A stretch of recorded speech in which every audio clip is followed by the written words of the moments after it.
only because of the rapport we have. Now, how do we have rapport with them? So now you take them to the nature of India. Now see them, how they behave, what is their style, what is their treatment. Instead of making them run about like mad, or taking out some flowers or doing some sort of an aggressive act, just make them sit down, tell them, now what is this flower, give me the name of this flower. Now this one, do you know what is that flower? I mean, many parents don't know themselves. They can explain. Then what is this tree? Look at the nature. Put the attention of the children onto something which will make them more contented and more deep. Instead of that, as soon as they see the space, they just start running. You don't know what to do. It is because you have not taught them how to be concentrated on something very interesting. Now see, I am sitting here, I am watching these stones. Even this will be in my head. See, what a beautiful fiber, just see this. This is nature. And if once children start appreciating it, their attention will be more on this than on something nonsensical.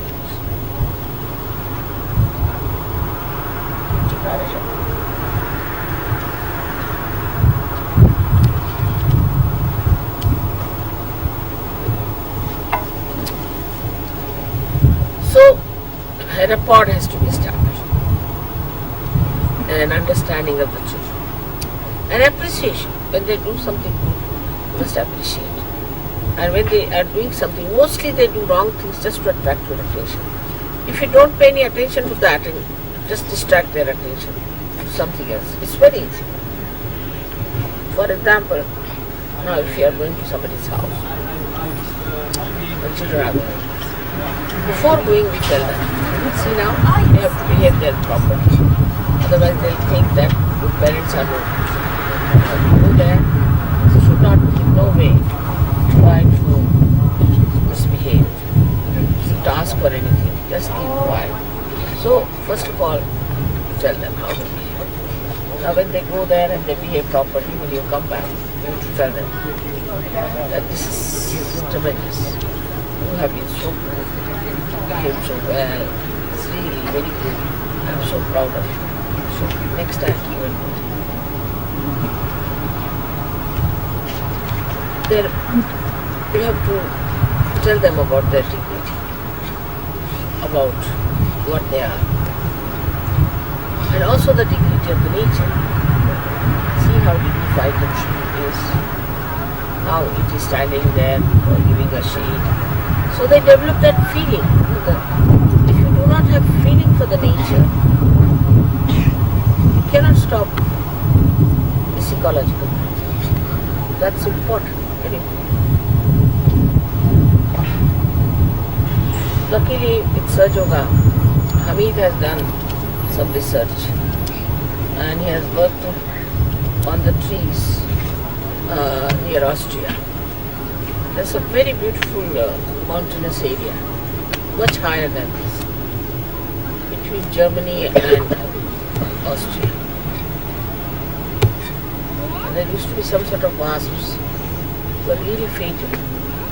Now they have all disappeared and the trees are crumbling down with this acid rain and getting completely destroyed. So the government asked him to do some experiment with it. So he took my vibrated water in the water and he mixed it with other water. So he said all the trees about 60 years of age didn't react much, but below that they all reacted and they started looking healthier. But he said still the speed was not there.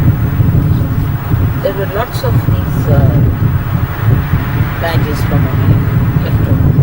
So he went and pushed them to the tree. And he said, I went there after once and the whole thing was changed. Vibrated and it's all green, so beautiful.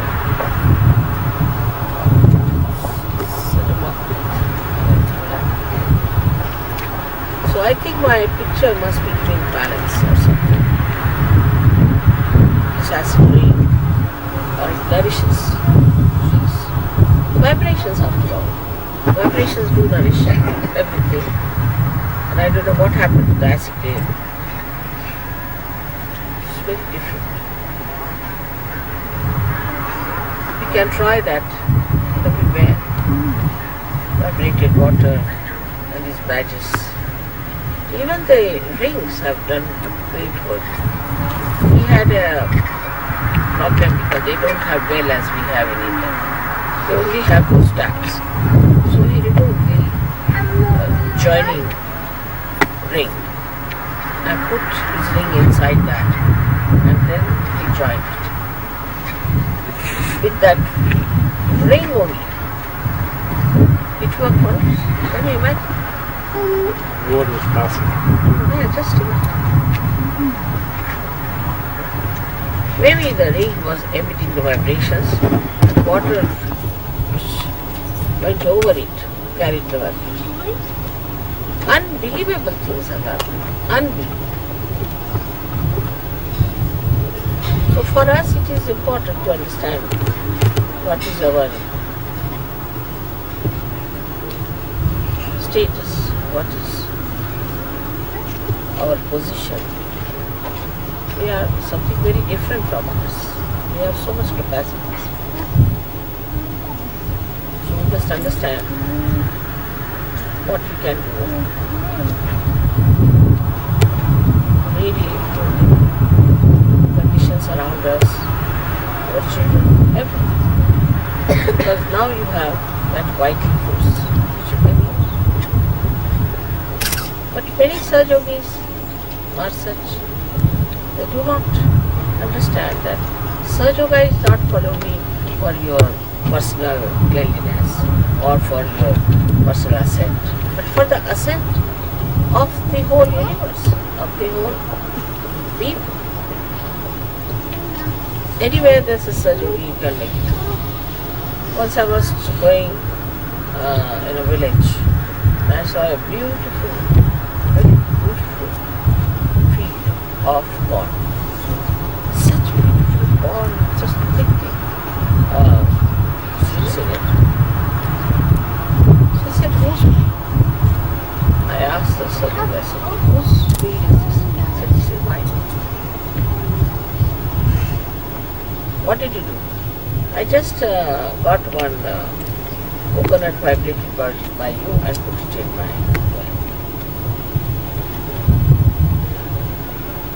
well. All these miracles are happening. Something, when I was building Pratishthan, we didn't have water or well there. So the neighbor said, my well is lying here, you can use it.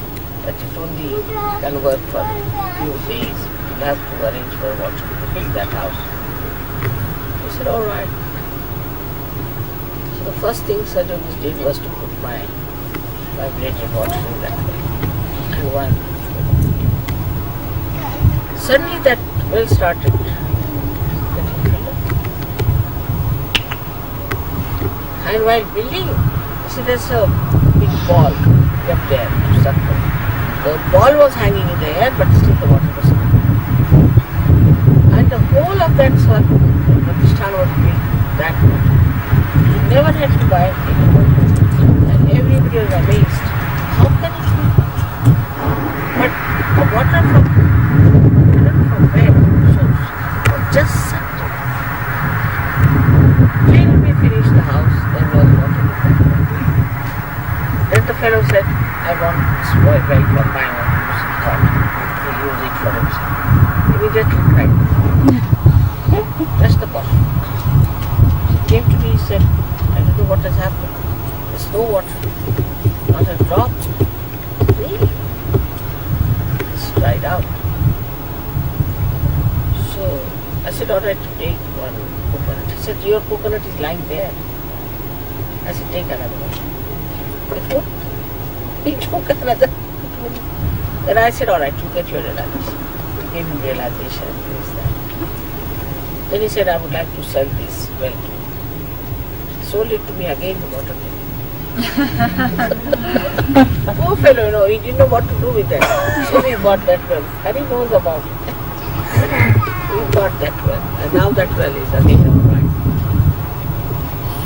So the nature is a great friend of surgeoners. This is what I'm trying to say. Whatever you want, you work out. See how the rain came. Least expected at this time. Needed it. And when I was in the plane only, I saw all the thundering going on. In Perth, when we went to a place where they have built a very beautiful cottage, it was all parched and all brown. When I came, it was all absolutely. They said in the newspaper it's a very rare thing that such a rain has come at this time. People don't remember. Frank told me he doesn't remember his lifetime that rain was there. But what a rain! It was torrential. It's torrential.